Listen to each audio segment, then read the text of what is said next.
Hi there, I'm Paul Jordan, also known as Dr Eurovision, and I have a PhD in the Eurovision Song Contest. However, it wasn't just on Eurovision, and I can comment on national identity and politics in Eastern Europe. However, Eurovision is my speciality. Here's a selection of my recent work, and for more information, please email info@dreurovision.com. Tell us a little bit about the costs, for example. Some countries just cannot afford to go in anymore. That's right. I mean, the costs of staging Eurovision are immense. It depends very much upon the national broadcaster. So Russia, for example, in 2009, spent around about 30 million euros staging Eurovision. Sweden took it back a little bit. They spent only 12 last year, but it's quite a lot for a television show. However, it is, in the grander scheme of things, quite cheap television.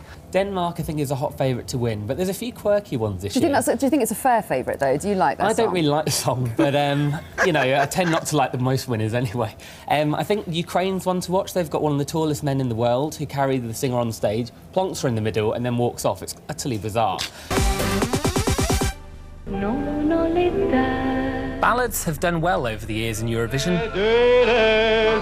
Throughout the 60s, 70s, 80s, they were winning the contest. All performers in Eurovision have to sing live, and for some, that's a real challenge. This anti-Russian protest from Georgia was about as subtle as, well, a bullet to the head. They argued that it wasn't political. They said that it was just a dance song, but it came the year after the war with Russia. We don't want a Putin, we don't want Putin. It was actually disqualified. Eurovision said no. They actually invited them to change the lyrics of the song. They refused, and they were asked to withdraw. Is there anyone similar tonight that hasn't qualified for a long time? Well, San Marino have never qualified, so if they go through tonight, it'll be fantastic for them. But also Georgia, similarly, they take Eurovision very seriously. And the other day I was at the ambassador's residence, where the ambassador really did spoil us. Yes, unfortunately, there was not a Ferrero Rocher in sight.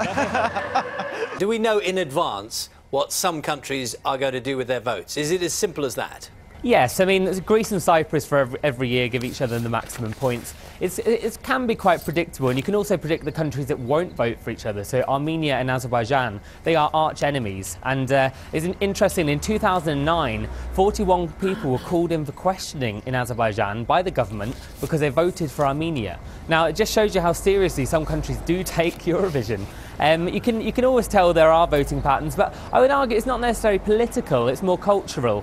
And this year we offer a special welcome to 3 new states: Slovenia, Croatia and Bosnia-Herzegovina. There was a rush of countries to enter Eurovision. So, you know, that really reflected what was going on across Europe. You know, these countries were very keen to reassert themselves on the world stage, and Eurovision was a way of doing that.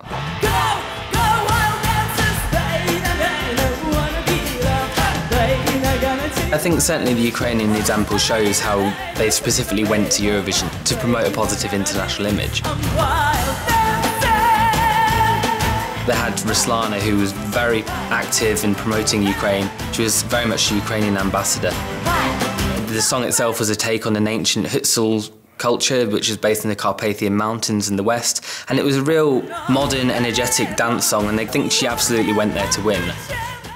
What would it mean for some of the countries, you know, to qualify tonight? Well, for Netherlands, they're an old-school Eurovision country, so I think it would mean a lot to them to qualify. They've not been here since nearly 9 years. For Montenegro, for example, who've never qualified, they're newly independent, I think it'd be a big deal for them tonight if they qualified. Eurovision voting has always been controversial, and it probably always will be. That's probably why you enjoy it. Absolutely, love a bit of drama.